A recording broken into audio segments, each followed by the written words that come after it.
Morning San Antonio starts right now. Hi there. Good morning to you. Happy Friday. It is January 19th. Steph, I just stepped outside. It's cold again. I think that the breezy, windy conditions are helping with there. Yes, and I think maybe it was because you were, I was going to say getting used to yesterday afternoon, but it was so nice, a nice little break after all that cold weather we had. Absolutely. We're going to talk to Justin coming up. But first of all, this morning, for a lot of people, Friday is movie night, which is convenient because this year it's also National Popcorn Day, which is observed every year on this day, January 19th. And it's not just a tasty snack. There's also some history behind this. Yeah, according to nationalcalendarday.com, the Aztecs used popcorn in headdresses during religious ceremonies. The site fascinated early Spanish explorers. To them, popcorn looked like white flowers. In the U.S., popcorn gained popularity in the mid-1800s. Later on, candy store owner Charles Creders invented a machine for popping corn with steam. Now, by 1900, he had horse-drawn popcorn wagons deployed throughout Chicago, Illinois. And to celebrate National Popcorn Day, many movie theaters around the city are offering discounts today, so you can check out all that information on our website at KSAT.com. And again, if you missed it, Steph granted some popcorn wisdom to me a couple of years ago, and I never thought of this. Yeah, you don't have to go in and watch the movie to have movie theater popcorn. You can just go in and get your popcorn and your icy and go back home or wherever. Well, that'd be a great place to pick up, because it really never tastes truly as good as it does at the theater. It does, and even when you buy the movie theater popcorn microwave or right, something like that. But I used to do it. I used to live in Waco, so I would visit my family here in San Antonio, and I would drive back to Waco, and it's not there anymore. There was a theater in San Marcos, and I would stop and I would get a huge tub of popcorn. And that was your road snack. And an icy or whatever the equivalent of the icy was then. That was my snack all the way on 35. Well, Justin joins us now. Are you a buttered popcorn kind of guy, Justin? So here's the thing, and I'm probably going to get emails about this. I don't really like popcorn, and I know I'm one of the few people. That's right. But not because I don't like the taste. It's because I don't like the squeaky noise it makes when you dig your hands in it. You know what I'm saying? There's got to be a phobia for that. It's one of those weird spellings too. It's like putting nails on a chalkboard for me. It's that sound. I don't even hear it. Wow. I am weird. Hey, somebody go to the break room. Hey, RJ, go pop some popcorn and bring it in and eat it right over by Justin. Do it. During his forecast. There's got to be someone else out there like me. Well, what about your family? What if they want to eat popcorn and they're around you? They eat plenty of popcorn. I just go to the other room. Justin, I was going to say, you've got to leave the room. It's fine. Oh, my God. Movie theaters are rough, but if it's a good movie, I'll be fine. Anyway, let's talk about the winds out there. They are gusty. We've got some gusts now, close to 40 miles per hour. We promised these winds would come in this morning with this cold front, and they certainly did. It's chilly. The wind chill is there because we've got gusts to 35 right now in San Antonio, gusting to 38 in New Braunfels, gusting to 35 in Rock Springs, a little closer here to San Antonio, gusting to 33 at Stinson. And that's all out of the north. So you can imagine what that's done to Mountain Cedar. It's jumped up into the high category, 9,620. You can feel it if you walk outside. A lot of people have those sinus headaches today with those kind of numbers. Forecast, those winds do subside as we head towards noontime, 47. But notice temperatures will be much, much cooler than they were yesterday. 50 as our high temperature at 4 o'clock. And those winds will come down into the 5 to 15 mile per hour range, which is going to set us up for a really cold night tonight. We're expecting another hard freeze. Clear skies, mid-20s in the forecast. Then as we get into the weekend, it's going to be pretty chilly. Clouds will roll in late on Saturday, 40s both Saturday and Sunday, and then we get the rain chances. That's the good news here. They arrive by midday Sunday, and they're going to stick with us much of next week. We're going to talk much more about our chances and how much rain we could see coming up. Let's get over to RJ now. Some closures this weekend. What do you got over there? Your worst nightmare here. Your worst nightmare. Smart food, white cheddar popcorn. Oof. We're going to have to dig into this. I want to see this in action. Please don't. During your next weather. Bless you. Thank you. All right, let's put that aside. Hey, look, things are looking pretty good out there in the roads right now. 410 Harry Wurzbach, traffic moving pretty smooth in that direction there. A couple of accidents to let you know about, not causing any major delays, so that's good news. Taking you out the southeast side, 37 northbound at Loop 410, the interchange there. We have a crash, again, not causing any major delays at the moment. And we have another crash a little bit south of downtown at 90 eastbound at I-35. Make sure to bring that popcorn back, Robert, here in a little bit. Okay. All right. So Justin just mentioned construction closures. Here we go again. I sound like Dak Prescott. Here we go. Round 2 of this construction closures taking place here. I-10 and 1604 are going to be completely shut down on the northwest side. So if you're going to be on I-10, you're going to have to exit UTSA Boulevard and then get back on at La Cantera Parkway. And then if you're going to be on 1604, you're going to have to exit Vance Jackson Road, loop all the way around to the rim, and then come all the way back to La Cantera Parkway. And we have some drone video that our photojournalist shot out there yesterday. That was Eddie Latigo and Adam Barraza that went and got this awesome video of us, and you see exactly what they're doing out there. So this ramp that you're seeing there is the ramp from 1604 East to I-10 westbound. It's going to be headed up to Bernie. So they're going to be hanging some more beams out there this weekend. And again, we're starting this closure tonight at 9 o'clock at night, running through Monday morning at 5 a.m. So hopefully they get enough work done there to, get a little bit of this construction alleviated. They are starting, they do tell me that they do expect these closures again next weekend, but you could just see the activity that's taking place out there. So it's going to be a very busy weekend out there in the northwest side, just trying to avoid this area if at all possible. Mark and Stephanie, back to you guys. Thank you, RJ. Here's today's 9 at 9. Yesterday, we got our most thorough look at the law enforcement response to the Robb Elementary School shooting in Uvalde almost 2 years ago. The United States Attorney General went to Uvalde, calling what happened on May 24, 2022, a complete and utter failure.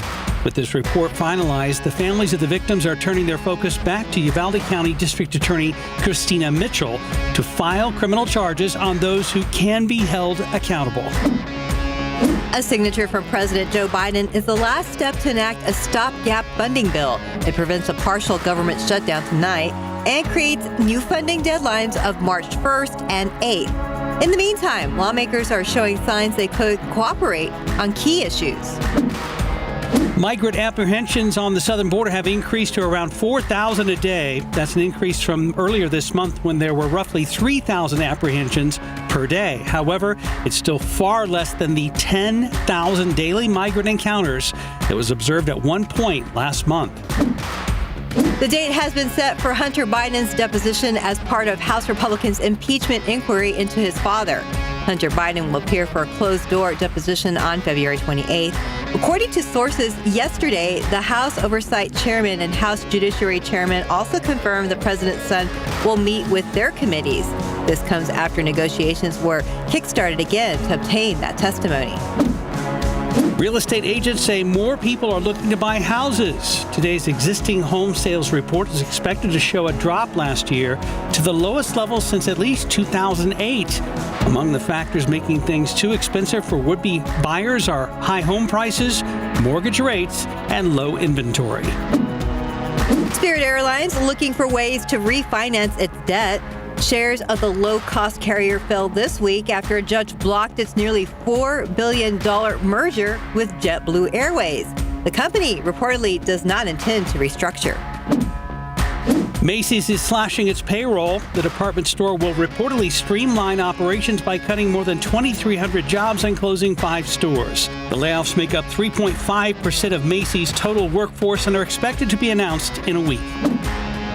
Walmart managers are getting a raise next month. The retail giant says it's hiking the average hourly wage to more than $18, giving managers an $11,000 pay raise, translating to about $128,000 a year. The plan will also give managers the opportunity to earn a yearly bonus that's up to 200% of their salary. Instagram is rolling out a new feature to limit the time teens spend on the app at night. The new feature is called Nighttime Nudges. If a teen is on Instagram for more than 10 minutes, it will encourage them to close the app and go to sleep. The nudges will come at 10 p.m. with the prompt reading, "Time for a break." And that's today's 9 at 9. And much of our coverage yesterday revolved around the Department of Justice's review of the Robb Elementary School shooting in Uvalde almost 2 years ago. It was the most thorough look we've gotten about what happened on that day, but a lot of it confirmed what families of the victims and survivors have said from the very beginning, that there was complete failure on multiple accounts. Our Lee Waldman has been covering this story, and she joins us now in the studio to talk more about it. Good morning, Lee. Good morning, Lee. Good morning. Thanks for having me. Lee, one of the takeaways from the DOJ report was that the chaos and confusion continued well after the gunman was killed. Talk to us about some of those takeaways, including word that the crime scene was visited by people who shouldn't have been there immediately after the massacre. Well, so after a crime takes place, a crime scene is locked down and the crime scene investigators are called in and they do their investigation. They take photos of evidence, things like that. Well, we learned through this report that members of law enforcement, through their body-worn camera footage, they were visiting classrooms 111 and 112 to just take in what the crime scene looked like, and that compromised the crime scene as those crime scene investigators were trying to do their work and gather that evidence and get everything together so that we could get a fuller picture of what happened that day.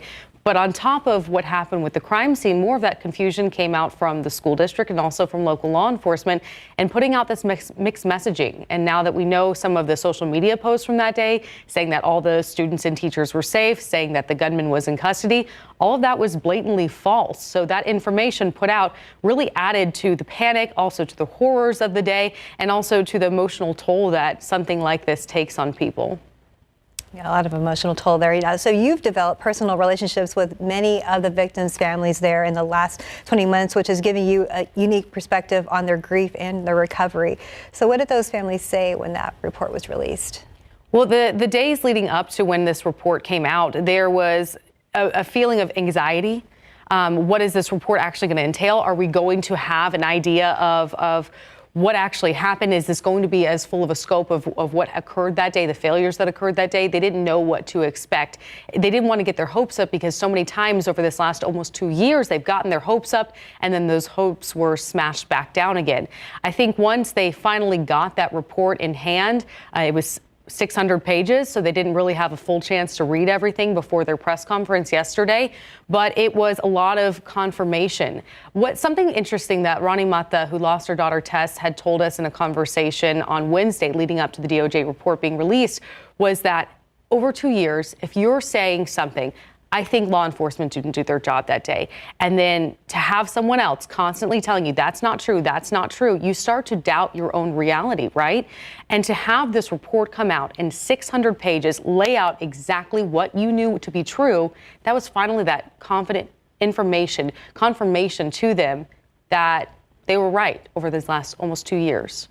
Lee, for all of us that have followed this story closely, we know much of what happens next hinges on Uvalde County District Attorney Christina Mitchell and what she does. What are her options at this point? Well, so what we've been waiting on since she started her investigation was for her to file criminal charges if criminal charges were going to be filed. That rests solely on her shoulders. The DOJ's report yesterday is simply an overview of policies and procedures, what went wrong, and recommendations, 273 recommendations to law enforcement agencies across the country.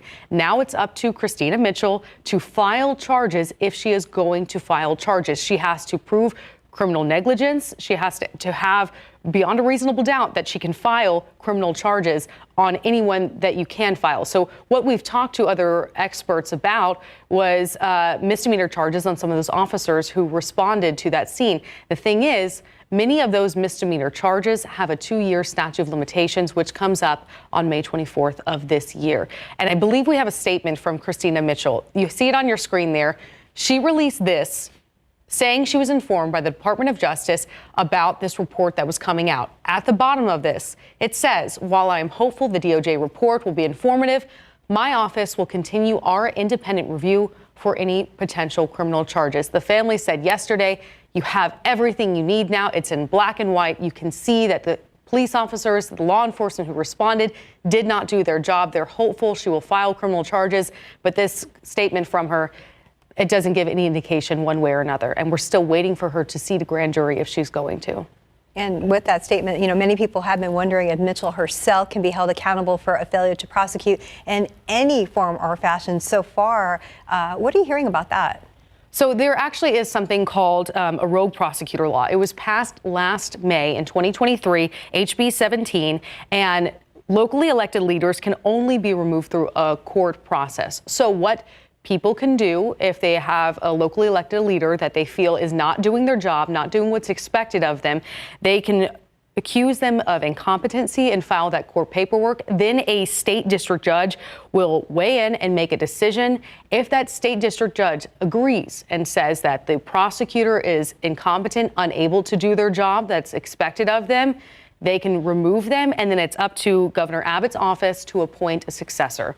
Now, we don't know if that's going to happen in the case of Christina Mitchell. We don't know. It's almost surprising that nothing has been filed in this last 20 months, but that is an option that is out there. And meanwhile, these families still wait for accountability. Lee, thank you very much for your insight. We appreciate it. Thank you. Time right now is 9:13, 43 degrees. And we do have to take a quick break right now, but when we come back, a local nonprofit is making sure local seniors are prepared for the next cold spell with a winter storm kit. Tiffany Huerta shows us some of the items that are the most important to have handy.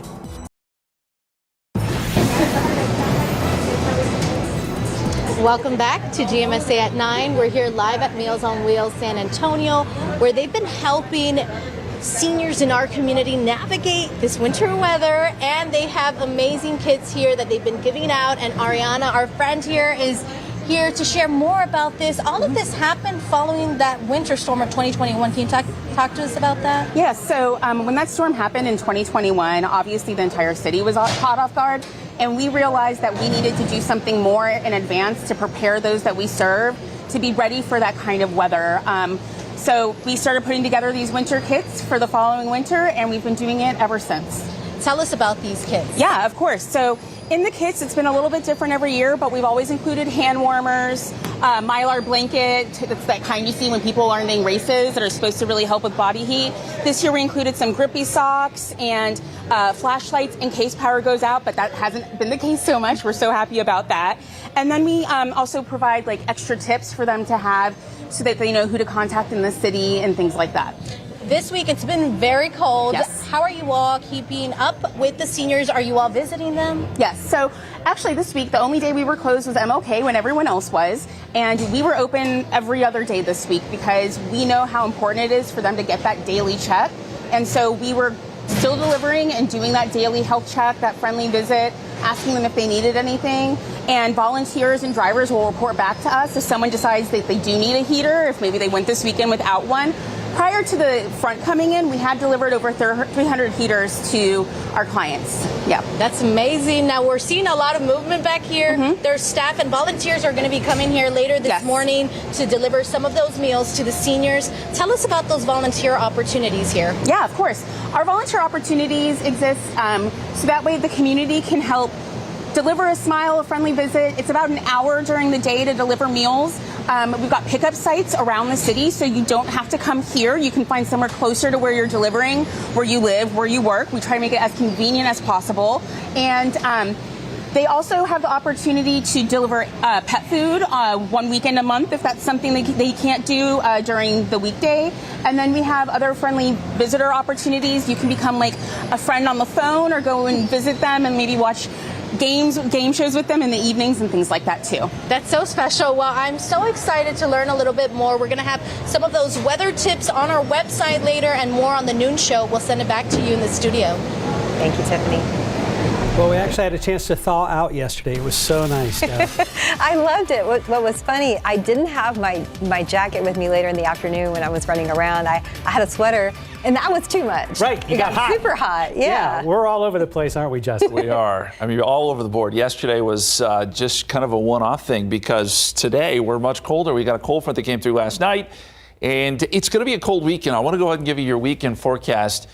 Know that on Saturday we'll start off sunny, but clouds will fill in during the day. That allows us only to get up to 45. Sunday, cloudy. We'll start to see some showers, especially late in the day. High of only 42. So the weekend will be jacket weather, and you may need an umbrella by late on Sunday. For me, I'm just going to be inside watching football. I'm just going to be honest with you. I'm excited about the playoff games this weekend. So let's look at the forecast here, and you'll notice that Saturday, we start off Sunday. This sunny. This is 7 a.m. But notice that by the afternoon, here come the clouds. This is midday, and then by the afternoon, we're basically overcast at this point. No rain on Saturday. It's Sunday where we start to see some of that kicking in. 7 a.m. Sunday, just overcast, but a few showers by midday. And notice it shows a little pink here. Temperatures may be just close enough in the hill country where we could see a really small window for freezing rain, but I don't think that's going to be a big issue at all. It's mostly just going to be a cold rain for most of us. This is 5 o'clock on Sunday, and it shows these showers moving in. The heaviest of the stuff's going to move in Sunday night into Monday morning. So the Monday morning commute could be affected by this. And we could see some lightning and thunder, too. There will be some elevated instability with this. So all looks good for rain, with our best window being Sunday night into Monday. How much could we see?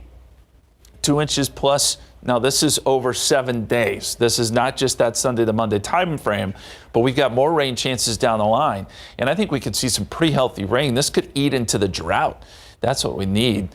Big numbers out east, lower numbers to the west, but we'll be keeping an eye on how much rain we see because there could be some pockets of heavy rain. Let's go outside for you right now. Cold front moved through last night.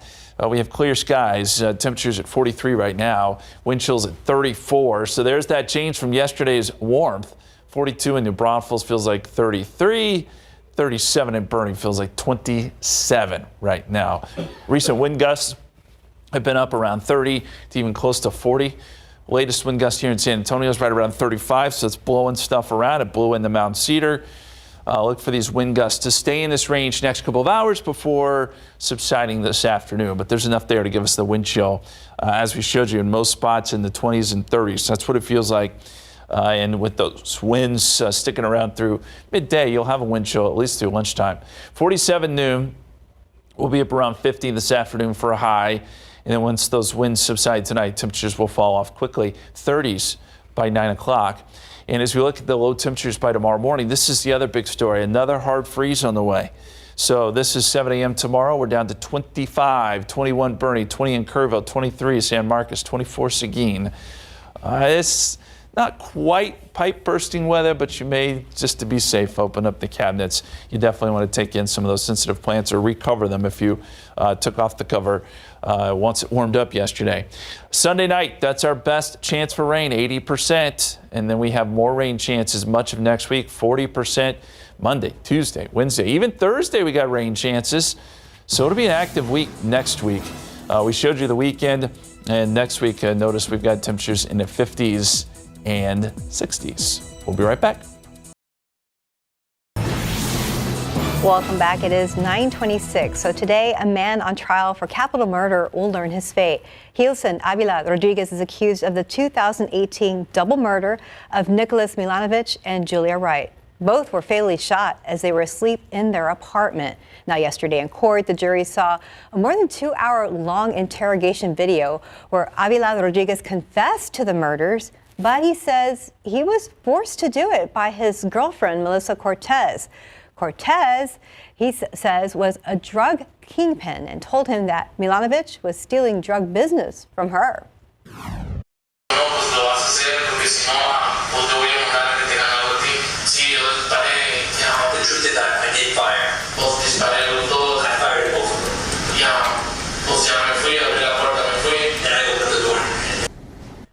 Now, closing arguments are expected to begin around 10 a.m. and then the jury will get to deliberate. If found guilty, Avila Rodriguez would automatically be sentenced to life in prison without the possibility of parole. We are live streaming this trial, so you can watch it all live on our website at KSAT.com, KSAT Plus, and also our YouTube channel. 9:27, 43 degrees. There's more ahead on GMSA at 9. Including the impact our colder months have on our trees. Avery Everett shares some tips on how to keep your trees strong when the weather feels even tougher.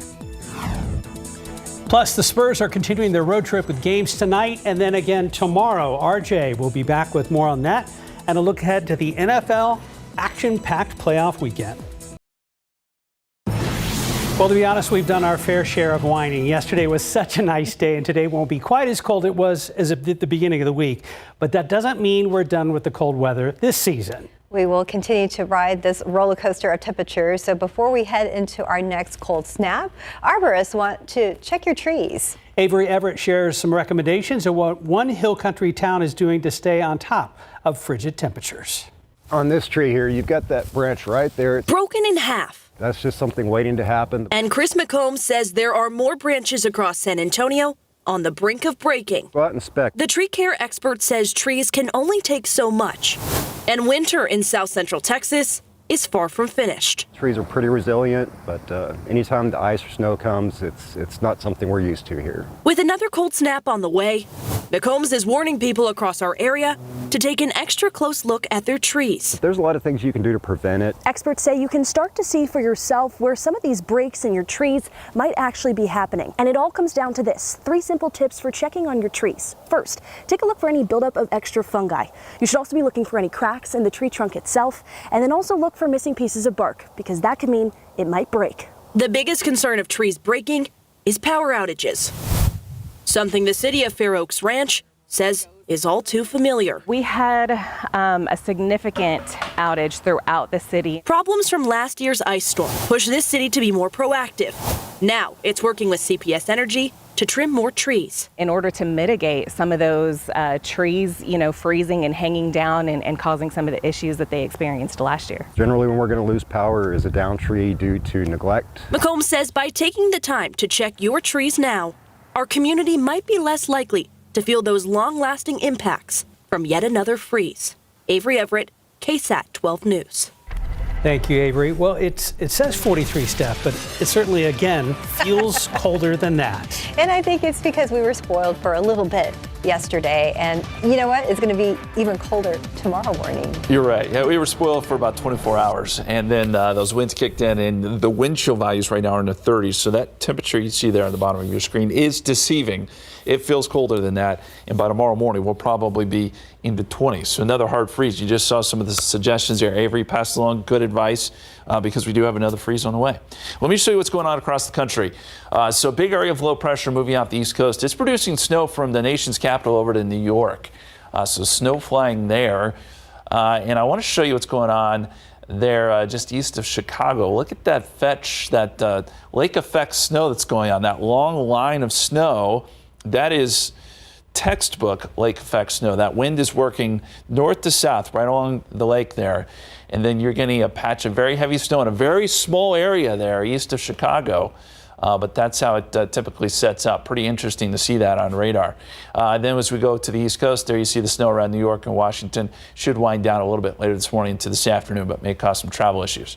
For us, it's the wind. Winds will start to try to subside noontime. We're still seeing gusts 20 to 25, but I think by the afternoon and dinner time, you'll see a lot less in the way of wind. It won't completely go away, but just not as strong. And this is what Steph was alluding to. Temperatures by tomorrow morning, 25 here in San Antonio. Another freeze. We could even see some teens in the hill country again, so it's another cold start. Temperatures do moderate, but not a lot. And we've got some rain in the forecast, too. We're going to talk more about the weekend, the cool weekend, and how much rain we could see next week coming up here in just a couple minutes. Thank you, Justin. And this is usually about the time of year that people start throwing in the towel on their New Year's resolutions. But one business in Seguin wants to make sure that you stay on track. This is Pecan Town Books and Brews on South Camp Street over in Seguin. And tomorrow they're holding a mental health fair.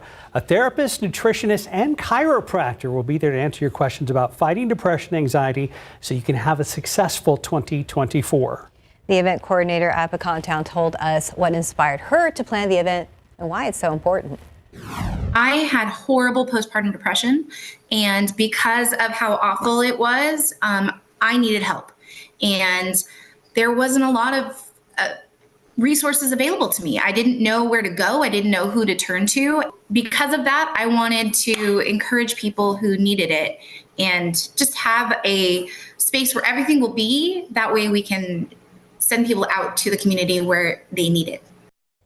The mental health fair is free and open to everyone. That's happening tomorrow from 10 a.m. to 1 p.m. That address is 212 South Camp Street in Seguin. We also have an article with more information about it.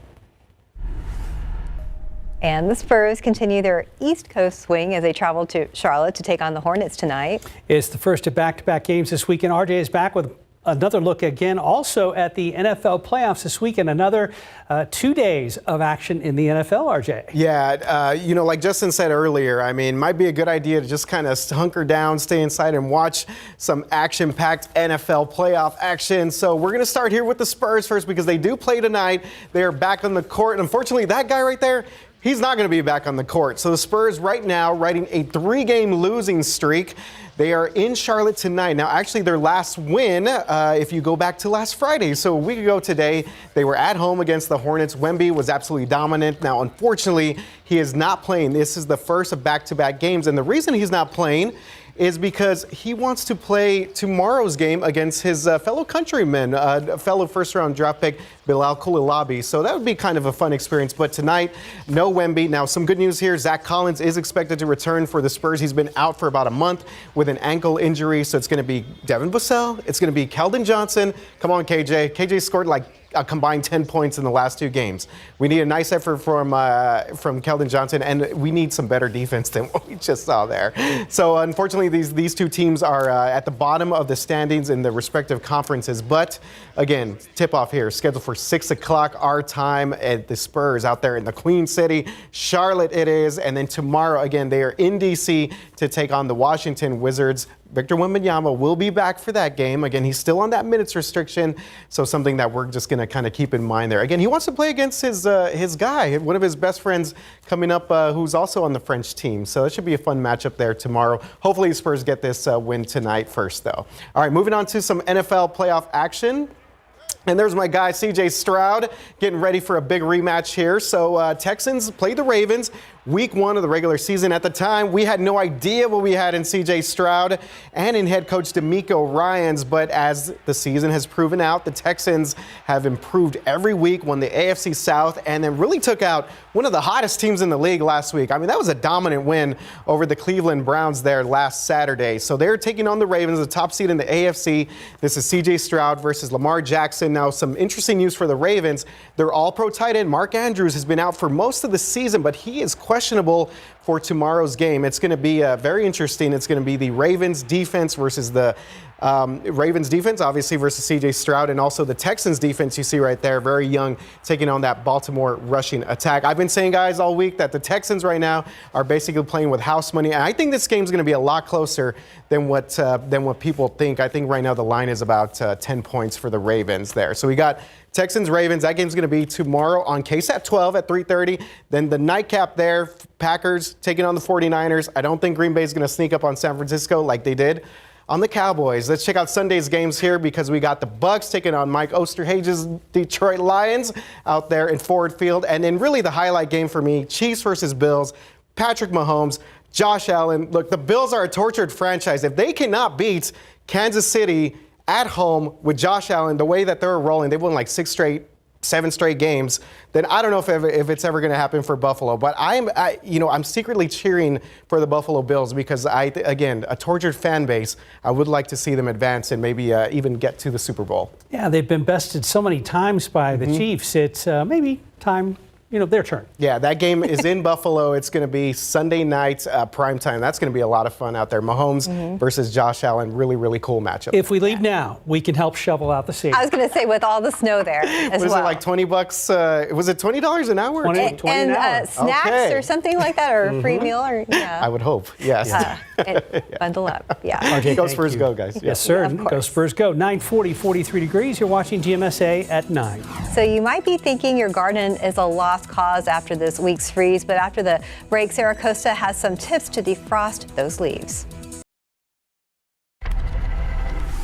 Welcome back. It's 9:44, and we have been following the latest from SAISD since they had to close the campuses earlier this week. At first, it started with 20 campuses on Wednesday, and then it turned into over 98 campuses through Friday. So now we have a letter from SAISD. Yeah, the superintendent, Dr. Jaime Aquino, just sent out a lengthy statement, and we want to talk about some of the things that are in this. And let's start out with this first paragraph. Yes. Yes, and so it starts off first, as I told parents and the community, we will open schools only where the staff on campus know that classrooms are ready for learning. Yeah, we're kind of paraphrasing here. That's actually further down. Second, he writes, we are working diligently to identify and address the root causes of this crisis. We're painfully aware SAISD was the only school system in the region to experience the significant of a systems failure.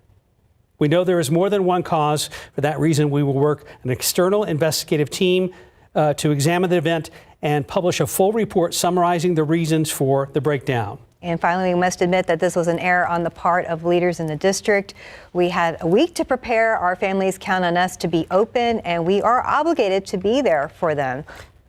Although I have accepted the resignations of Ken Thompson, Deputy Superintendent of Operations, and Mike Eaton, Chief of Operations, I also recognize their significant contributions to our district on behalf of our students. It is crucial to acknowledge that our current situation stems from various issues, including aging infrastructure, system failures, and being underfunded by the state. Again, excerpts of a statement just released by the superintendent of SAISD, accepting the resignations from 2 employees over this winter weather fiasco. Again, most of those schools offline, the heaters just weren't working. It was too darn cold for the kiddos. The other thing that we want to make clear, it appears that he's worried there's a possibility that not all the schools will be ready. Yes. And they were anticipating to return to class Monday. Yes, part of that letter shows that they are going through the campuses again. One by one. To make sure everything is up and running. So we will keep you posted. Yeah, we're working on a web article about that. Look for much more, including the entire statement, a little bit later on KSAT.com. And what I can tell you, Monday, temperatures will be a little bit warmer, but it will still be somewhat chilly, especially in the morning. So it's something to keep in mind. We do anticipate a hard freeze coming up by tomorrow morning. So that applies to everyone, obviously. Clear skies, mid-20s is what we're forecasting tonight. Now, is this pipe bursting weather? We may not be quite there, but gosh, to be on the safe side, you may want to open up some of those cabinets and keep the outdoor spigots covered. Take in some of those plants per usual. And what about the weekend? Well, we'll be cold. Clouds are rolling in late on Saturday, and then we've got 40s both days. So if you've got plans this weekend, Saturday's dry, but it will be fairly cloudy by the afternoon and just chilly. Sunday, we could start to look at some rain showers as early as midday. And rain, well, that's going to be the theme next week. It arrives midday Sunday, but it sticks with us basically all of next week, which is not necessarily a bad thing, but, we're going to have wet roads and just kind of damp conditions with a few peaks of sun here and there. Right now, temperatures holding in the 40s, 43 degrees outside. You've still got a northerly wind at 22, so it feels like 34. Wind chills are pretty brutal this morning. 28 is what it feels like in Bernie. 27 is what it feels like in Kerrville. Obviously not as bad as what we had a few days ago, but still cold nonetheless, and it's all due to these gusty winds that came in with a cold front last night. We're still getting gusts 35 to 40 miles per hour, and that's out of the north. It's kicked up Mountain Cedar, and it's going to be around. These gusty winds will be around through about lunchtime before they try to subside a little bit. Seeing gusts at 30 in Bernie, 28, latest gust there at Lost Maples, and there's the wind chill. That's what it feels like when you factor in those stronger gusts. Feels like it's still in the 30s, basically, in most spots, with some wind chills in the 20s in the hill country. Our forecast today, noontime 47, then this afternoon, right at about 50. Sunny skies, but those winds start to come down into the 10 to 15 mile per hour range. And then tonight, we're in the 30s by 9 o'clock. So any evening plans, Friday evening plans, jackets are a must. And by tomorrow morning, we're down to 25. 23 in New Braunfels, 21 Fair Oaks Ranch, 25 in Divine. Any early Saturday morning plans know that it will be bitterly cold. It'll take until the afternoon to warm up a little bit. Again, we're not going to warm up a lot on Saturday because we'll get some clouds rolling in. Let me show you the forecast here. Today, sunny skies. Tomorrow morning, still clear. But by midday, we're starting to see clouds develop. And then by the afternoon, the clouds thicken up, and that just kind of locks in that cool air. No rain on Saturday, but as we get into Sunday, then we start to see some moisture starting to kick in. And I think that happens around noontime Sunday. And yeah, you're probably noticing a little bit of pink there. Could we see a little bit of freezing rain in the hill country? Possible, but I don't, A, think it's likely, and B, if we do see any of that, it would be brief, and I don't think it would cause any problems at all. We'll certainly watch it, but I think that's not a big worry.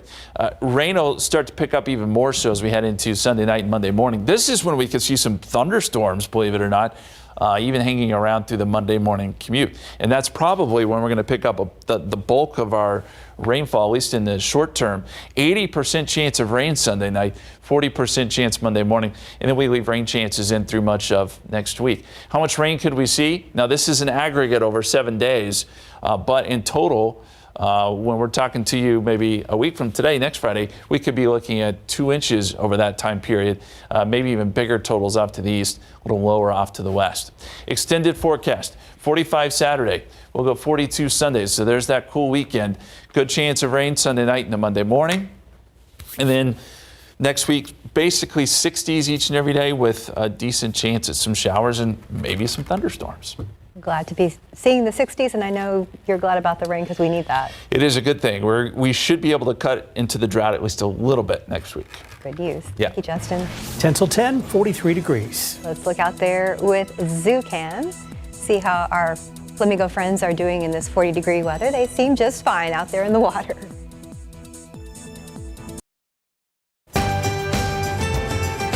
Welcome back. If you've checked on your plants lately and have found them looking, well, dead from the Arctic freeze we had this week, don't worry. In this edition of Gardening with KSAT, our Sarah Costa shows us why some of your plants, they're not really dead, they're just dormant, and she explains what to do next. South Texas just endured another Arctic freeze, and you worked hard to save your beloved plants. So now your plants look like this, or even a little bit of this. Don't panic and don't pull them up. Your plants most likely aren't dead. They've just died back, they've gone dormant, and will probably come back in the spring. So now what? All you can do right now is wait. I know, I'm not a patient person, and I hate it when my garden looks this sad.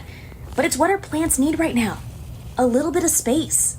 Plants don't like clingy gardeners. Don't prune anything just yet. If you start pruning away the dead stuff now, you can do more harm than good. Remember, we can get another freeze, and those dead leaves and stems can protect your plants. I would wait to prune until at least the end of February or after several weeks of warm weather.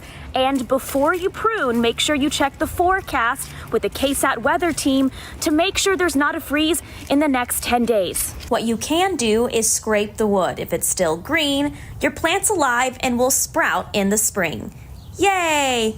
And your garlic, it's not dead. Let that foliage die back. It's still very much doing its thing under the soil, trust me. And if your sago palms have a little bit of damage, don't worry, they're most likely to come back. You can confirm this by checking the crown to make sure it's still solid. You'll know your plants are still alive once growth starts sprouting from the roots, most likely by March to early May. Happy gardening, I'm Sarah Costa, KSAT 12 News. I don't have a lot of plants like that, but the few plants I do have, I brought them in, so they're okay. Well, I was telling Sarah, I was actually surprised because it got down really cold in my house, and my plants still look okay. I think they're battle tested. They've been through so much. That's true. 50 today and windy. Will be down to 25 tomorrow morning. No, it'll be a chilly weekend, and then rain chances kick in as early as midday Sunday, and stay with us through much of next week. All right, stay warm, folks. That's all right. Have a great weekend.